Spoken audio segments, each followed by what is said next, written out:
why are the companies in need of holding out on this? Why can't they give the pay increases? What pressures are they facing?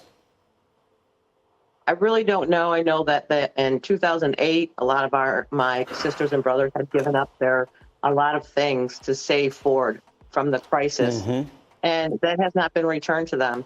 My whole life, I've always wanted to be part of the big three, and now that I'm finally there and been there for 4 years, it's sad to say that I can go to a fast food restaurant and make more an hour than what I'm making now. How prepared are you to keep holding out? How long are you willing to strike? As long as it takes. As long as it takes. All right.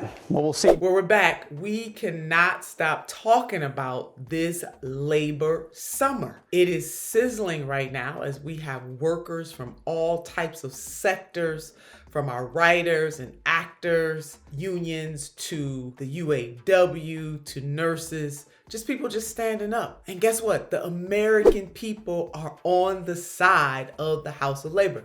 Now, let me go back to the UAW. In the latest show of Force by Workers pushing for higher wages and better benefits and better work conditions, the UAW is showing folks how it is done. 60% of our people are living paycheck to paycheck. Paycheck to paycheck.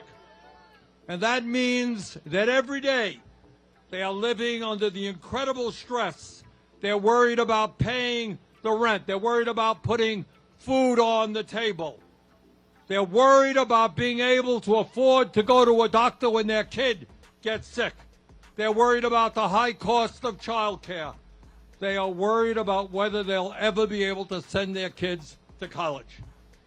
I grew up in a family that lived paycheck to paycheck, and I know a little bit about that.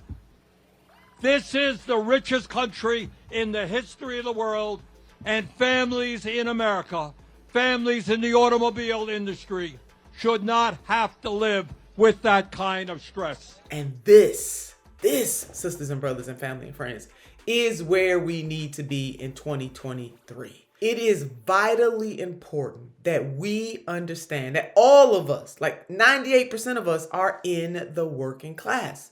Now, some of us may be at the top, some of us may be in the middle, and some of us may be at the bottom, but we are all in the working class. We can't allow folks to separate the middle class from the working class, because the last time I checked, middle class people do work. Why should you, yes you, whether you're in a labor union or not, be in full support and watch what is happening on the front lines of the labor movement? Why should you care?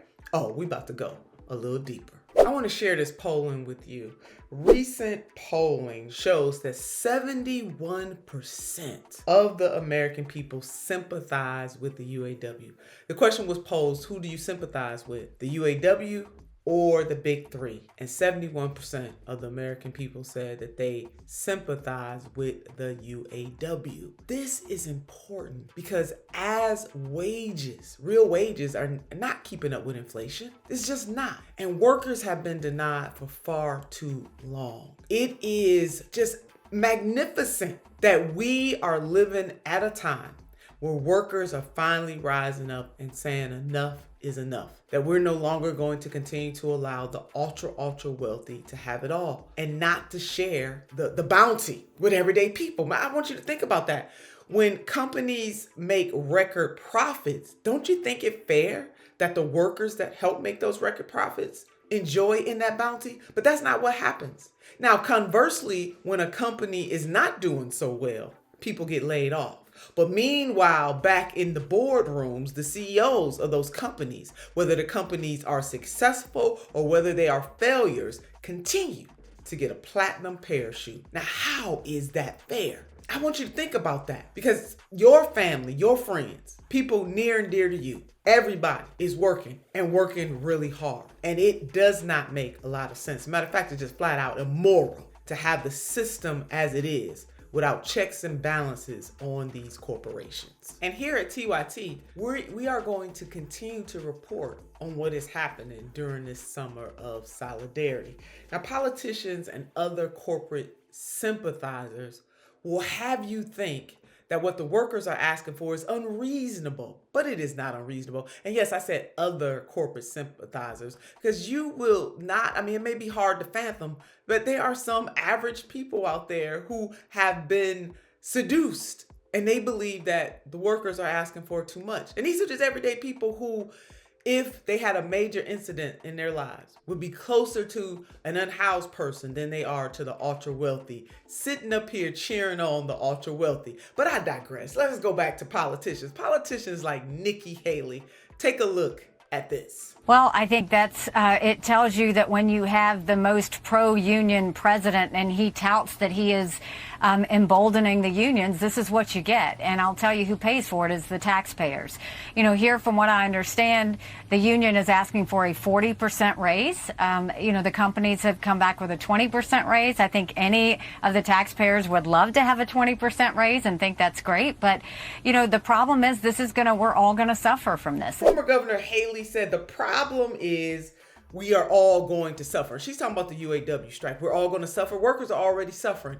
She also went on to say that government should not be involved. But did Governor Haley say that government should not be involved when we, the taxpayers, bailed out the auto industry in 2008? Inquiring minds want to know.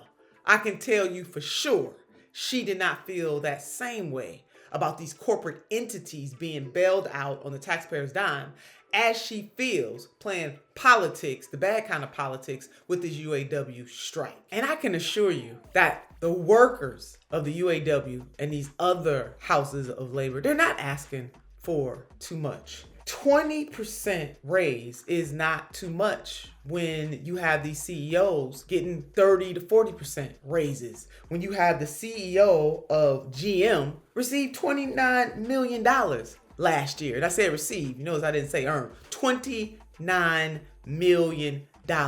But, you know, sweet Nikki, she don't have anything to say about that. But let's just go ahead and turn to the man with the plan, and that is President Shawn Fain of the UAW. You know, I was here in 2019 during the GM strike, and you hear from a lot of old retirees that they constantly were told by UAW bosses, live to fight another day. Oh, yeah. You know, we got to take this or they're going to close down the plant. I noticed you said something at the big rally the other day.